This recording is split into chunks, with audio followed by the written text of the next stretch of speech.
இன்றைக்கி ஹெல்த்தியான ஈவினிங் ஸ்நாக்ஸாக பண்ண போகிறோம். அப்படி என்ன பண்ண போகிறோம்னு யோசிக்கிறீங்களா? ஆமாங்க, இன்றைக்கி ராகி கார கொழுக்கட்டை தான் பண்ண போகிறோம். அது எப்படி பண்ணுறதுன்னு பார்க்குறீங்களா?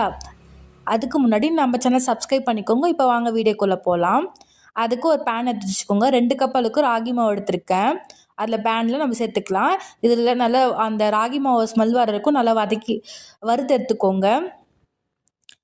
வறுத்தது நம்ம ஆற வச்சுக்கலாம். இன்னொரு பேன் எடுத்துக்கிட்டு கொஞ்சமாக ஆயில் ஆட் பண்ணிக்கோங்க. கடுகு, உளுத்தம்பருப்பு, கடலைப்பருப்பு ஆட் பண்ணி நல்லா பொரிஞ்சு வந்ததும் 4 வரமிளகாய் ஆட் பண்ணியிருக்கேன். அதையும் நல்லா சேர்த்து பொரிஞ்சு வந்ததும் 2 பெரிய வெங்காயத்தை கட் பண்ணி வச்சுருக்கேன். அதையும் சேர்த்து பச்சை மிளகா, கருவேப்பிலை சேர்த்துருக்கேன்.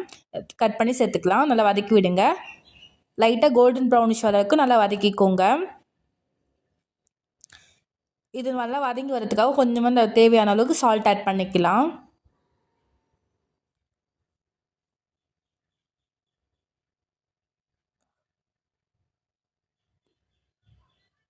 இது நல்லா வதங்கி வந்ததும் நம்ம கட் பண்ணி வச்சுருக்க கொத்தமல்லி சேர்த்துக்கலாம். கொத்தமல்லி சேர்த்து நல்லா மிக்ஸ் பண்ணி வதக்கி விடுங்க. கொத்தமல்லி நல்லா வதங்கி வந்ததும் தேங்காய் பூ சேர்த்துருக்கலாம். உங்களுக்கு தேங்காய் பூ வேணும்னா சேர்த்துக்கோங்க, இல்லைன்னா ஸ்கிப் பண்ணிக்கோங்க. நல்லா டேஸ்ட்டாக இருக்கும். நம்ம சாப்பிடும் போது அங்கே கடிப்படமோ நல்லா டேஸ்ட்டாக இருக்கும். வேணும்னா சேர்த்துக்கோங்க. இது எல்லாத்தையும் நல்லா மிக்ஸ் பண்ணி விடுங்க. நல்லா மிக்ஸ் பண்ணிட்டு ஆஃப் பண்ணிவிடுங்க. இது நல்லா ஆறுனதும் ஆல்ரெடி நம்ம வறுத்து வச்சுருக்கோம்ல அந்த ராகி மாவு இது கூட சேர்த்துக்கலாம். ராகி மாவு கூட நல்லா மிக்ஸ் பண்ணிக்கோங்க.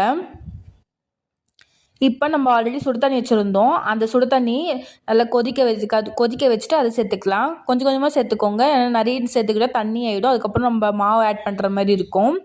ஸோ அதெல்லாம் கொஞ்சம் கொஞ்சமாக சேர்த்து நல்லா பிசைஞ்சிக்கோங்க. இது நல்லா சூடு ஆறுனதும் நம்ம கையில் இப்படி பிடிச்சோன்னா பிடி கொழுக்கட்டை மாதிரி இருக்கும். நல்லா எல்லாத்தையும் ஒன்று சேர்த்து நம்ம பிசைஞ்சிட்டு பிடி கொழுக்கட்டமாக எல்லாத்தையும் பிடிச்சி எடுத்துக்கலாம். எல்லாத்தையும் பிடிச்சி எடுத்ததையும் ஆல்ரெடி நான் 10 நிமிஷம் முன்னாடி இட்லி குண்டா வச்சுருந்தேன். சுடு தண்ணி ஊற்றி அது நல்லா கொதிச்சதும் நம்ம பிடி கொழுக்கட்டை பிடிச்சிருக்கோம்ல அது எல்லாத்தையும் ஒன்று ஒன்றா அடுக்கி வச்சுக்கலாம். இதில்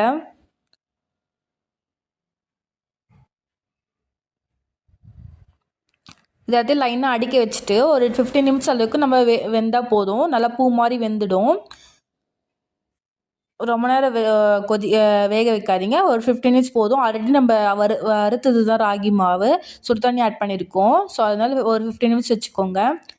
இது வெந்ததும் எடுத்து பாருங்கள். நல்லா பூ மாதிரி வெந்து வந்திருக்கு. நீங்களும் இந்த மாதிரி ட்ரை பண்ணி பாருங்கள். ஹெல்த்தியான ஸ்நாக்ஸ் எல்லாம் நிறைய சாப்பிடுங்க. ராகி மாவும் நல்லது. நம்ம இந்த மாதிரி சாப்பிட்டா